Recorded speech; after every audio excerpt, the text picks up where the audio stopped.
Bakit ka umiiwas? Simula nung naging bayaran ka, huwag kang gumawa ng arko ng alaala. Pumunta pagbuhos ng alak para kay Gu YZ. Ang perang ito ay sa iyo. Kunin mo ito upang mabago ang buhay ng iyong sumpay na ina.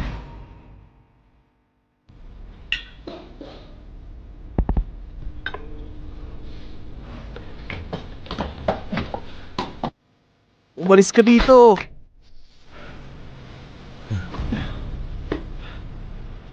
Bigyan mo ako ng isang basong tubig. Ano pang hinihintay mo? Bigyan mo ng tubig ka bisita. Ikaw, Pagkatapos ng gabi ngayon, binigyan niya ako ng kontrata. Na-frame ako. umirma ka ng kontrata. Hindi ka karapat-dapat na tumanggi. Pero, pakiramdam ko, ako ay hindi masyadong magaling sa pagpilit ng mga babae. Huwag mo akong iwan. Gusto kitang makausap. Nagiging matapang ka. Ang kamay hindi magandang lugar para makipag-usap. Gusto kitang isama para makilala si Mama. Ano ang pagkakakilanlan ng iyong ina? Si Yan. Wala tayong anong relasyon pagkatapos natin dito.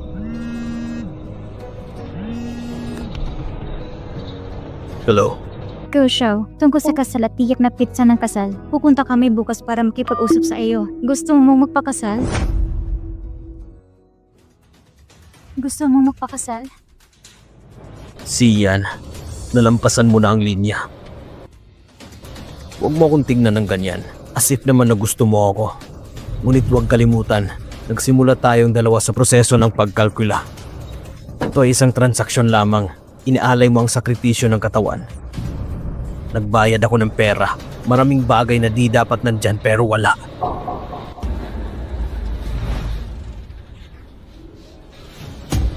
Alam mo ba, pinakaayaw kita sa pagiging pipe.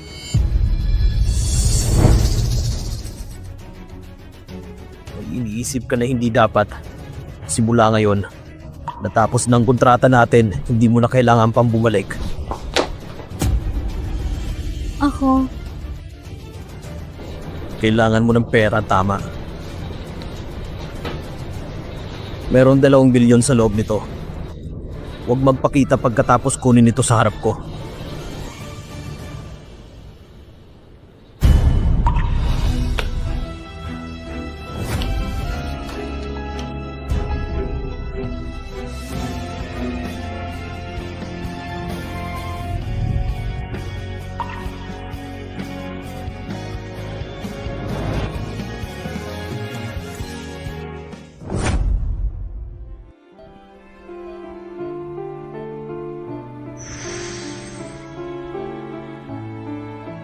Ma, dapat gumising ka na. Iyon na si Yan. Umiiyak ka sa paglulusa? Hindi pa ba patay ang babaeng ito? Kinakausap ka ng mama ko. Ako pa rin si Sian. Sian! Patay niya asong babae? Naglakas loob kang itago sa akin? Pumunta si Ming Yue sa doktor para itigil naman gastusin sa pagpapagamot. Pupunta ako agad. Sariling pera ko ito. Walang kinalaman sa pamilya Si. Kapag Siya pang apelyido mo, bawat sintimo ng kinikita mo ay asset ng pamilyang Siya. Pabayaan mo na ang mama ko. Siyan, magbibigyan kita ng pagkakataon. Basta pumayag ka na palitan ako sa pagpapakasal kay Mr. Gu. Hahayaan ko si Shen Season na magpatuloy sa paggamot sa sakit. Go Xiao, tungkol sa kasal at sa particular na pizza ng kasal, pupunta kami bukas para makipag-usap sa iyo. Magpakasal kay Gu YZ?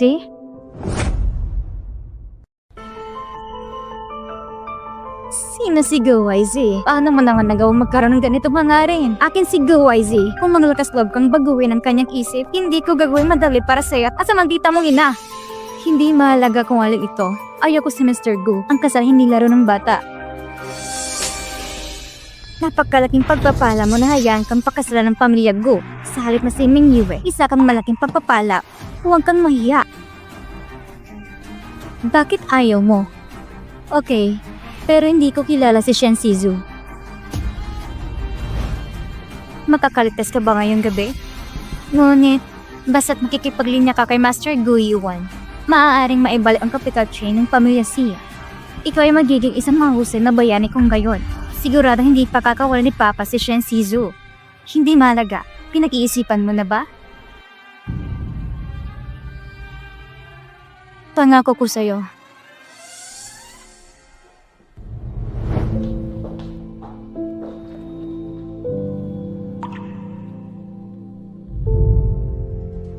Mr. Gu, ito ay mula kay Miss Xia. Pagwawakas ng kontrata, pinirmahan niya ito.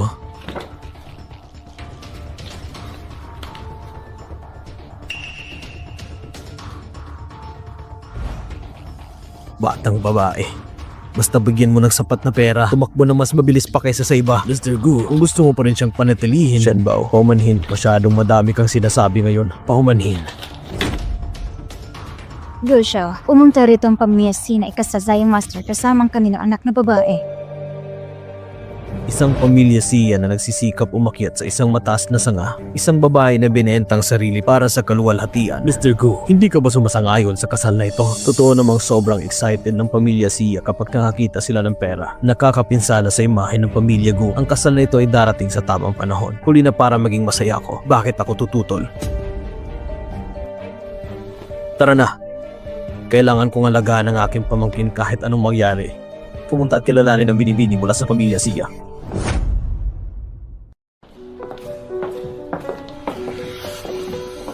Bibigyan kita ng pagkakataong umakyat sa mataas na puno. Ano ang dapat at hindi dapat sabihin mamaya? Timbangin mo ang iyong sarili.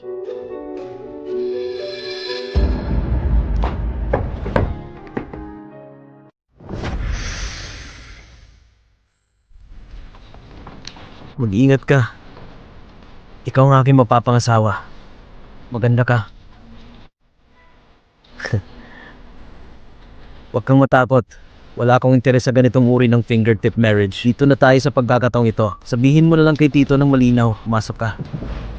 Ang tiyuin ko. Kami ang tunay na pamilya Gu. Mahalaga ang mga tao nagsasalita sa tamang paraan. Medyo matapang ang tito ko. Isang buhay na hari ng impyerno. Hindi ka naniniwala. Walang sinuman sa loob ng 10 milyang nangangahas na lumapit sa kanya. Wala man lang siyang naging babae. Nagduda ako na naniniwala siya.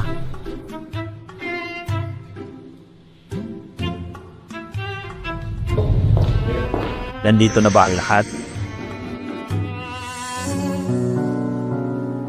Dito.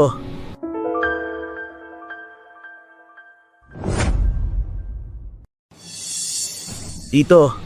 Ginoong Ho, ito ang anak na si Xian.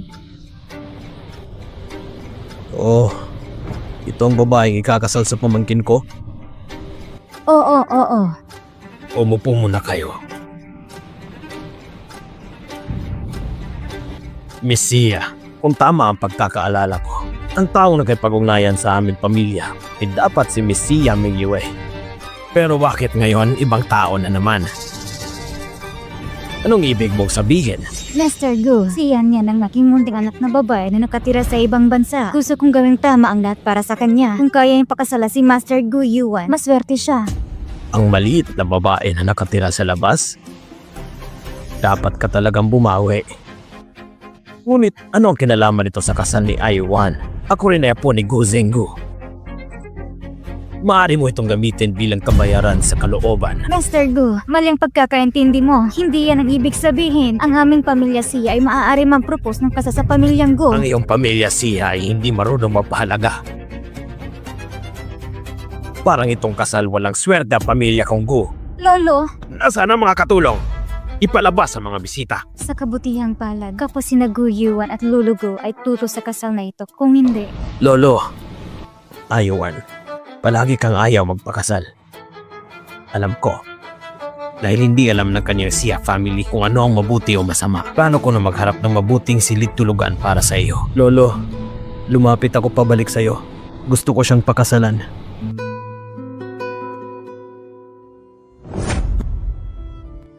Ano ang ibig mong sabihin? Gusto kong ikasal sa anak na babae ng pamilya Xia. Ito ay ang huling hiling ni Lola. Ang kasal na to ay tatanggapin ko. Kailangan mo itong pag-isipan ng mabuti. Ito ay panghabang buhay na bagay, hindi larong pambata. Huwag kang mag-alala, Lolo. Sa bagay, ito ay isang pangunahing kaganapan sa buhay. Ako ay hindi basta-basta gagawa ng desisyon. Huwag mo rin sisihin ang pamilya Sia. Hiningin ko sa kanila na bayaran ito. Ano? Gusto mong palitan itong si Sian?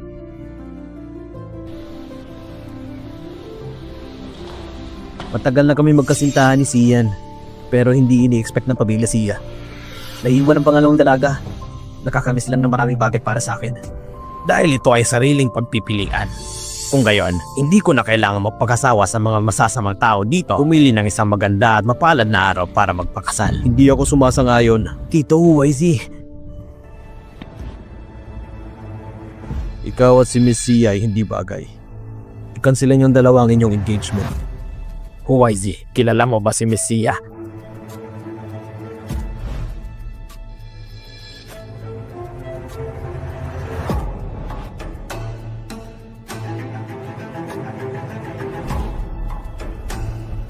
Nagkaroon ng malapit na relasyon. Mag-usap na kayo. Mukhang masyadong madilim na. Ilan kayong mananatili sa aming bahay ngayong gabi? Salamat Mr. Gu at Young Master Gu Yuan.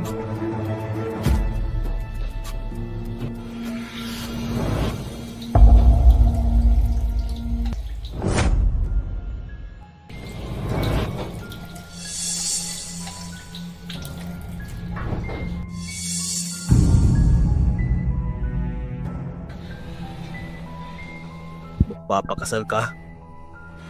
Wala na bang ibang lalaki? Tapos na tayo. Anong dapat kong gawin? Wala na itong kinalaman sa'yo. Paano mo lang kinalaman sa akin? Si Guyuan ay aking pamangkin. Sinadya mo akitin siya para lang maging parte ng pamilya ko. Tao ka pa ba? Kakaalis mo lang sa kama ko kahapon. Nainlove ka kaagad sa pamangkin ko. Siyan, minamalit talaga kita. Ano pa ang maaari mong gawin para sa pera? Hanggang saan? Nahihirapan ako. Kaya kong ipaliwanag. Paliwanag? Hindi pa ba sapat ang pera binigay ko sa iyo kahapon? Hindi. Kaya kong ibigay sa iyo kahit gaano pa kalaki ang gusto mong pera.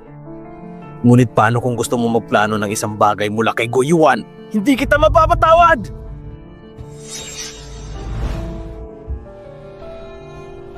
Hindi ako yung tong sinasabi mo. Hindi para sa pera. Para ba sa inyo ni Guyuan? Ano ba talaga ang meron? So ano, di ba sabi mo tapos ng transaction natin? Hinawakan ka niya. Suriin mo itong mabuti sa iyong sarili.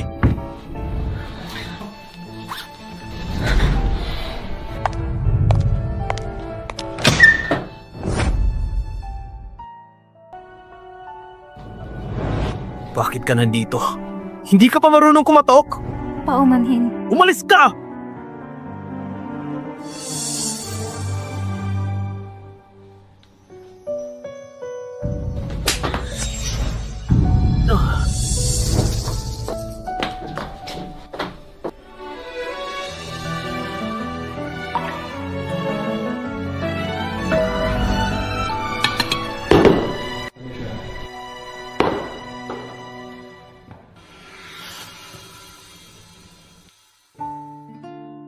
Siyan, hindi mo kailangan makabahan. Nakakaintindi ako ng sign language. Guyuan, bakit nagbago ang isip mo? Sasabihin kong na-inlove ako sa'yo nung una kitang nakita.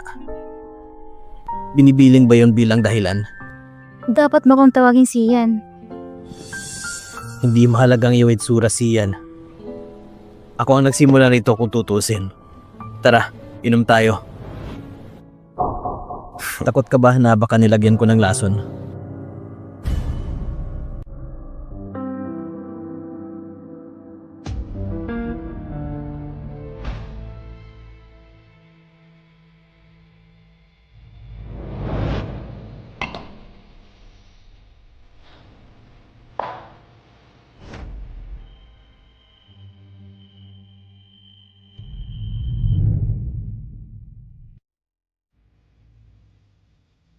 Curious talaga ako.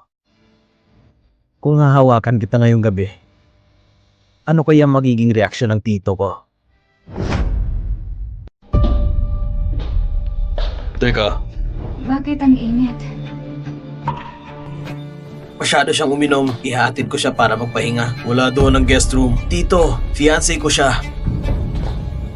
Dahil mas matanda ako sa'yo, hindi kita papayagan na pumunta doon. Siya nga naman, hindi pa kayo kasal. Hihilingin ko kay Mrs. siya na mag-ayos para magkapahinga siya saglit. Okay.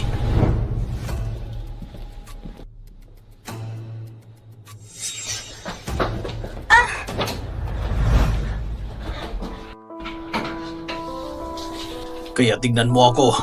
Para lang makapasok ka sa kama ni Gyu Yuan. Wala bang ibang lalaki? Yan. Nang dahil lang sa pera lang naman. Bakit mo inakit si Gyu Yuan? Hiniling ba lahat ng gusto mo kay Gyu Yuan? Nasisihan ka ba nito? Paano, ha? Hindi na ako magiging kasintahan mo.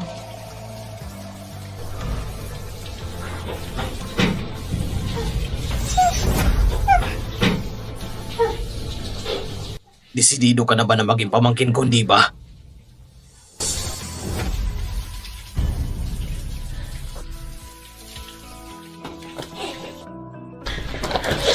Masama bang pakiramdam mo? Tulungan ka ni Tito.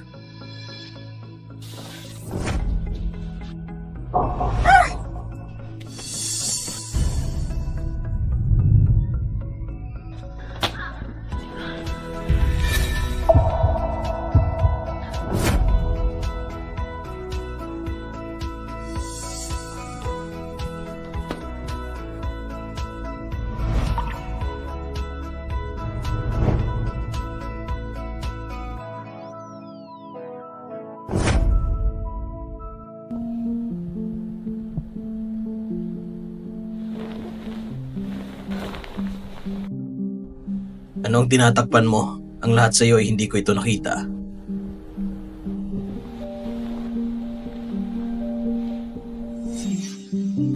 Mahalaga pa rin ang sinabi ko kagabi. Matuto sa akin, kaya kong ibigay lahat ng gusto mo.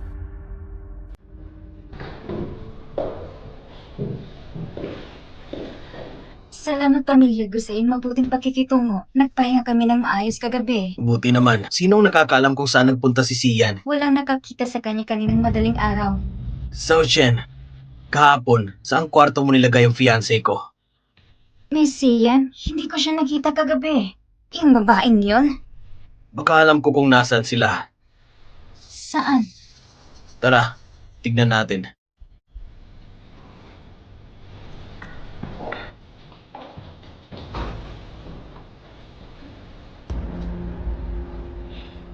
Ayoko na makipag-deal sa'yo.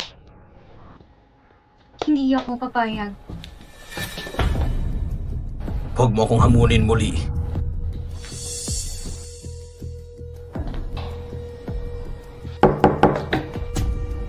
Tito, gising ka na ba?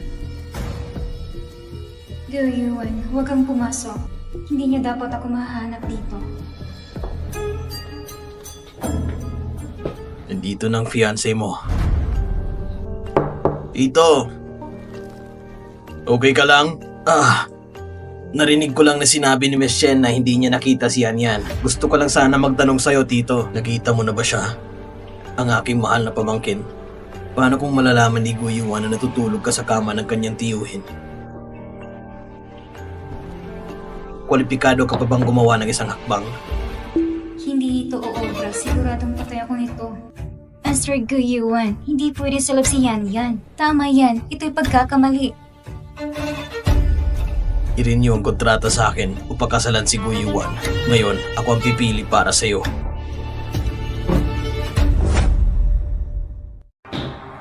Tito, anong nangyayari? Bubuksan na namin ito.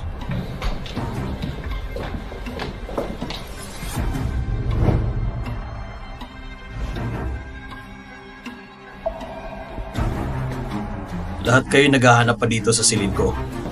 Pakiramdam ko ay isa akong kayamanan na nakatago sa isang gintong bahay. Pasensya na Tito, hindi ko kasi mahanap ang aking fiancé. Naiinip na ako. Kakasabi ko lang, hindi maglakastad na pupunta si Yan sa kwarto dito. Ito ay isang hindi pagkakaunawaan. Balisa ka talaga. Ang kasal na ito ay medyo kawili-wili. Paano ako makikinig sa tito ko? Hindi ka nga din nakikinig sa akin. Hindi ko pa ito narinig. Si Sian ay nawawala din siya mula pagkabata. Tumatakbo sa bayan ng ibang tao. Hayaan na natin siya. Ang tanda-tanda na nun. Hindi na mawawala yun. Master Gu, lahat tayo ay nasa anumang paraan. Hayaan mo akong ayusin ang kama para sa iyo. Nag-aaral ako ng home economics. Ang aking anak ay magiging mabuting asawa at ina sa hinaharap. Anong mabuting asawa at ina? Bakit? Hindi mo naisip ng tamang mangingialam sa mga personal na gamit na walang pahintulot? Mag-usap tayo. Baka gusto ni Miss Ming Yue na mag-apply para sa posisyon ng katulong. Dahil di ko gusto ang ginagawa mo. Lumabas ka na lang. Hindi ka na namin aabalahin. Ano yun?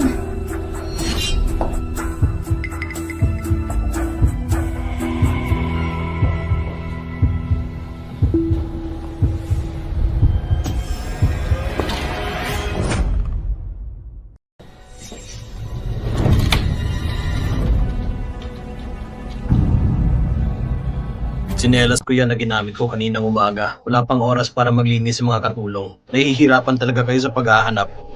Paumanhin dito. Gusto niyo bang lumabas muna ako?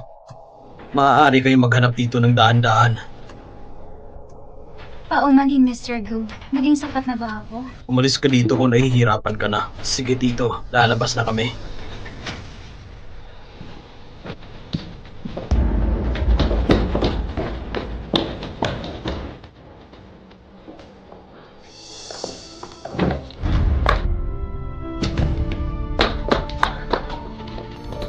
Xiao Yue, hindi ka talaga natatakot sa kamatayan. Ang sakit. Buti na lang isang hakbang lang at muntik nang malantad ang relasyon namin ni Gu YZ.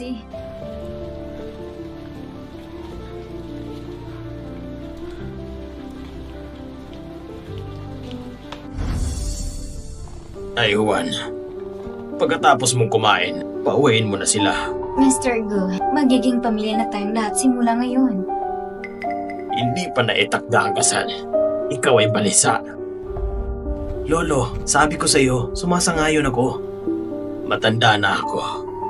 YZ, ikaw ang huling magsasalita. Sa tingin ko, dapat kong tanungin si Miss C para sa kanyang personal na opinion. Magpapapakasasiyan yan kay Yuan. Ito ay isang malaking pagpapala. Paano siya tatanggi? Hayaan mo siyang magsalita. Magsalita ka. Tito, huwag mo siyang ipahiya. Mahihain siya sa napakaraming tao. Kahit ako nahihiya na magsalita tungkol sa sarili kong kasal. Saka, sa tingin ko, hindi na kailangan ituloy ang kasal na ito. Makatuwiran ang sinabi ni YZ. Hindi naman sa ganoon, Mr. Gu. Parang wala kang pakialam sa buhay kamatayan ng ina mo.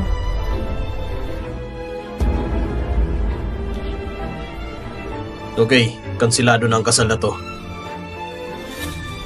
Anong gusto mong sabihin? Handa akong pakasalan si Gu Yuan. Sinabi niyan handa siyang pakasalan si Master Gu Yuan. Interesado ang tito ko sa asawa ko ngayon. Dapat masaya ka.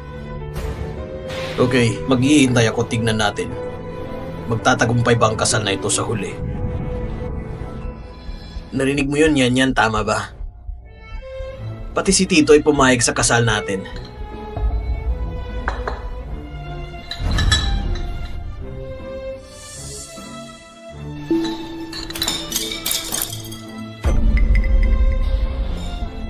Napakagulo mo.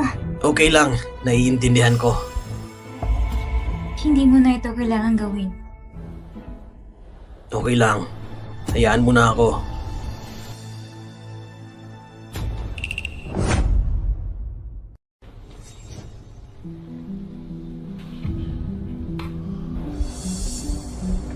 Anong meron?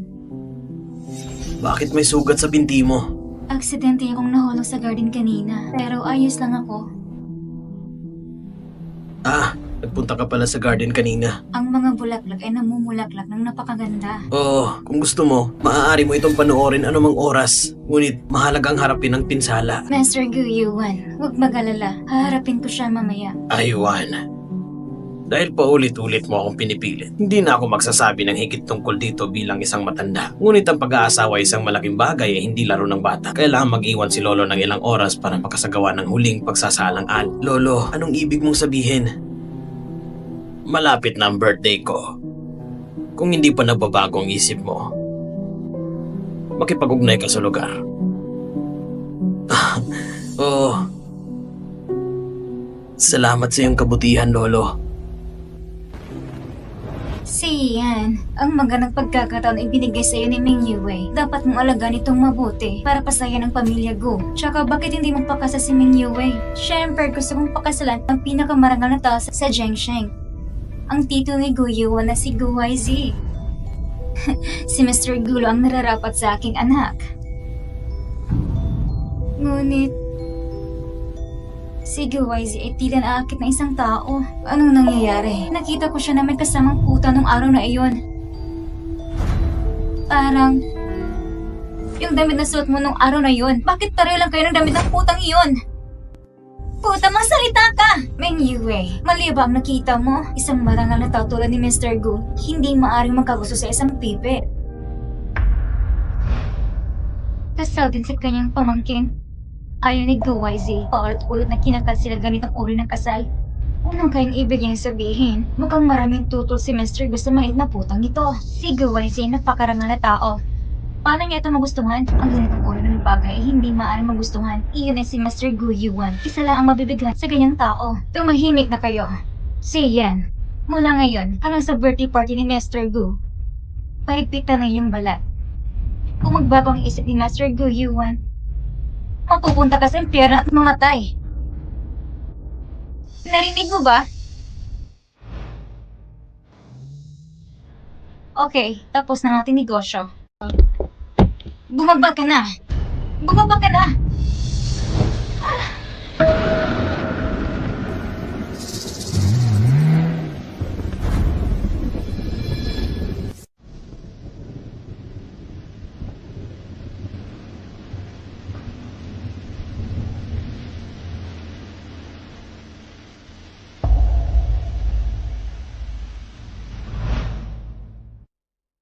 Nasuri mo na ba? Si Miss Sian, yung tatay niya na nasa labas ay may ibang babae. Talagang itinuturing ng kamag-anak ng pamilya Sia, yung babae sa labas. Ito ba ang kabit? Sa huling hiling ng matandang babae, basta magpakasal ang pamilya Gu at Sia, ang pamilya Sia ay makakakuha ng milyong-milyong asset mula sa pamilyang Gu. Kung tutuusin, lahat ng ito ay tungkol sa pera. Mag-ina talaga. Tara na po, Mr. Gu. Mama, anong gagawin ko?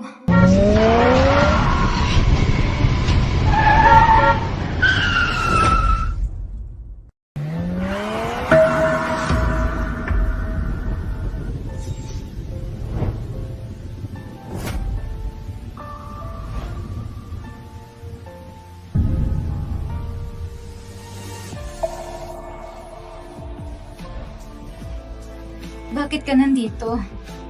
Bakit ka nakatayo sa gitna ng kalsada? Gusto mo bang mamatay? Hindi ko alam. Nakalubog pa rin ba sa panaginip mo ang pamilyang Gu?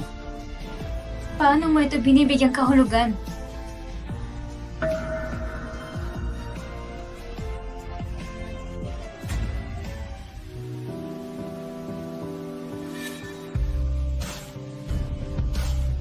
Oras na para magising ka sa matamis mong panaginip.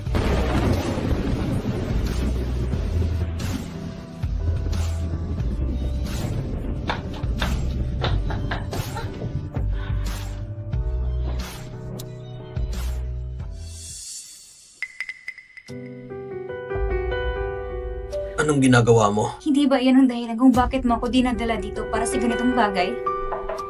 Mr. Gu, nandito na ang panggamot. Ibaba mo yan at lumabas.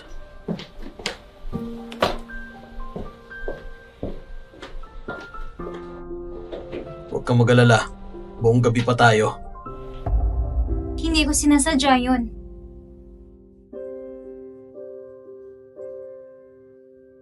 Huwag kang malikot. Gawin mo lang ang gusto mo.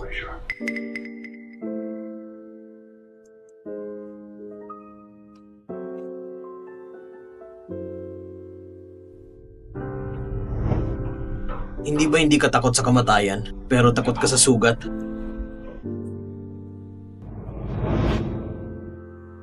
Ayos na. Kumuha ng date. Go, YZ, anong ibig mong sabihin? Napakasimple. Mag-renew ka. At pagkatapos, ay tanggihan mo si Guyuan sa birthday ng aking ama. Si Yan, ang panahon mo lang ngayon hanggang sa birthday party ni Mr. Gu. Paigpitan ng iyong balat. Kung magbago ang isip ni Mr. Gu Yuan, ang magdita mong ina ay kailangang ibigay ito sa impyerno. Sagutin mo ako. Sabi ko hindi.